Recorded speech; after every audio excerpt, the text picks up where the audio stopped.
Dahil eto na nga din po mga boss. Oh, sabi ng Pangulong Bongbong Marcos. Oh, naku po. Pangilang topic natin 'to? Pangatlo. Oh, sabi niya dito, kung pumapayag siya na makipag-usap siya o magpaimbestiga siya sa ICC, ay nasa kanya yun. Wala na kaming desisyon doon. We have obligation to Interpol, no? And we have to live up to those obligation, mga kababayan. Aya. Wala sa ICC. Yan yung pinipilit po ng mga DDS. Hindi na tayo konektado doon no? Kahit na ang ipinapaliwanag po sa kanila, mga kababayan, pwede pa din yung bago bumaklas ang ating bansa sa ICC, mga bossing. Pwede pa din yung investigahan. So ngayon po, mga kababayan, eto ang katulong niyan, no? Asan ba 'yun? Eto Pangulong Rodrigo Duterte. Eto ang kaduktong niyan, mga kababayan. Sabi ni Kuying, magkano bayad? O sabihin mo muna, tanong mo muna sa akin. Saan ba? Sa Facebook, sa YouTube, o sa TikTok? O, name it. Sasabihin ko sa iyo, wag lang tumulo ang laway mo. Handang makipagtulungan ng Philippine National Police o PNP sa International Criminal Police Organization sakaling humingi ito ng tulong sa pag-aresto kay dating Pangulong Rodrigo Duterte. Pag pinagsama mo yan, we have an obligation to Interpol and we have to live up of those obligation. No? Sa madaling salita po, mga kababayan, iginigalang ng Pilipinas ang ugnayan po ng Interpol. Kung may iutos man po ang Interpol sa ating pambansang kapulisan na ang PNP po, mga bossing, rekta. No? Rekta. Kagaya na lang po nung sabi dito. PNP Public Information sa International Criminal Police Organization sakaling humingi ito ng tulong sa pag-aresto kay dating Pangulong Rodrigo Duterte. Mga DDS, ano ba? Nandyan pa din kayo sa bahay-bahay ninyo? Akala ko ba kapag kayo may ganito, ayan na, lantara na, harap-harapan na, hindi pipigilan ng Interpol na mag-serve ng warrant of arrest tapos uutusan ng Interpol ang Philippine National Police. Ano? Nandyan pa din kayo sa mga bahay nyo? Akala ko ba magwewelga kayo? Ang babagal nyo kumilos? Wala naman pala kayo? No? Doon sa comment section, nakita ko, nandun kayo, nagwawala kayo sa comment section ng Inquirer tsaka ABS-CBN. Sige, gisahin nyo ang aming Pangulo, gisahin nyo ang dating Pangulo. Tingnan natin kung hindi magkagulo. Ayan na, Ayan na, PNP nagsasabi, handa silang arestuhin. Dating Pangulo, nagsasabi, igagalang ang Interpol. Kumbaga, pasok lang. Di ba? Bakit nandyan pa kayo sa bahay-bahay ninyo? Malditang Joy, tanungin mo nga sila.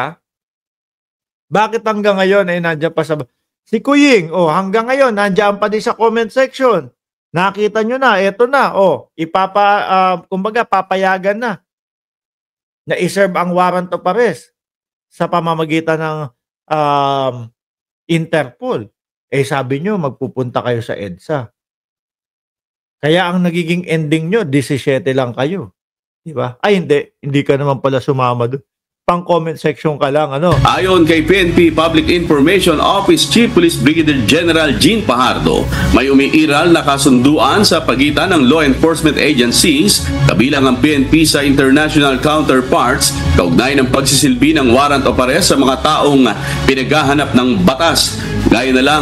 Yan na, malapit na. Common sense, common sense? Sabi nyo, magkakagulo.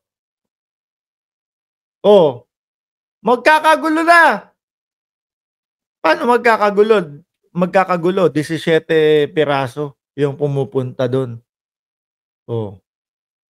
Di ba, mga kababayan? Wala kasi yung mga DDS, mana yan kay dating Pangulong Duterte. Ano ibig ko sabihin doon? Pag yung mga press con, kapag kayong sa comment section, ayan, matatapang.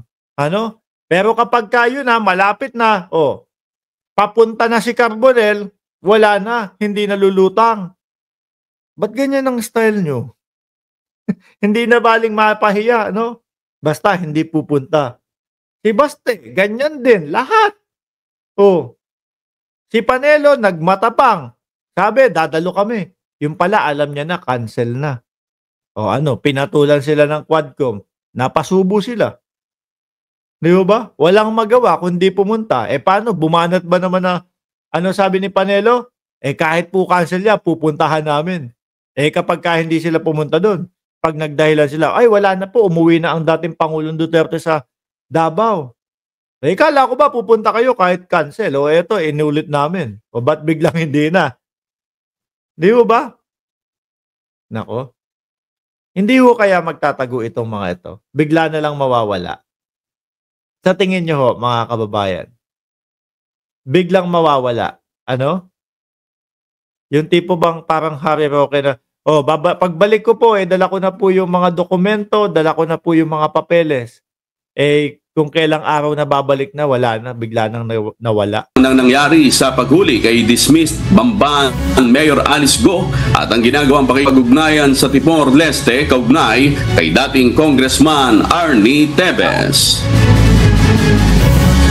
No less than the former president has clearly stated na he will submit himself to the jurisdiction of ICC. So personal po niya itong take po. So kung meron mang pong lalabas na warrant of arrest at ang Interpol po ay hihingi po ng assistance sa atin, then like I said, the PNP, particularly the Philippine National Police, is bounded by the security protocol with respect to assistance to be provided with our foreign counterparts po. Yun na nga ba ang sinasabi? Wala na. Wala na. Mananatili na lang po yung mga DDS. Walang jurisdiction ang International Criminal Court. Iba yung ginawang ruta. No? Sige, bahala kayo dyan. Paulit-ulitin nyo yan. Doon kami sa kabilang ruta pupunta. Doon kami makikipag-connect. No? Yung ICC kukonect sa Interpol. Yung Interpol kukonect sa PNP. Duktong-duktong na po, Di ba? Hanggang ngayon, nandyan pa din kayo sa bahay ninyo. Sabi nyo, mag-e-EDSA kayo. Wala pa din. Bakit kaya yung mga pulis, kumbaga, sabi ng dating Pangulong Duterte, inalagaan ko yung mga kapulisan na yan. No? Sabi tuloy ni Direk Freddy Valera official, baka naman, mga bossing, hindi nyo pa suportahan yan. Malapit na mag 100,000 yan. No? Direk Freddy Valera, shout out daw, sabi ni Direk Freddy, doon sa mga subscriber niya na nandito. Pero kung gusto nyo, yung talagang usaping politikal, tapos malilibang kayo, puntahan nyo yung channel ni Direk Freddy. Tapos i-like nyo, i-subscribe nyo.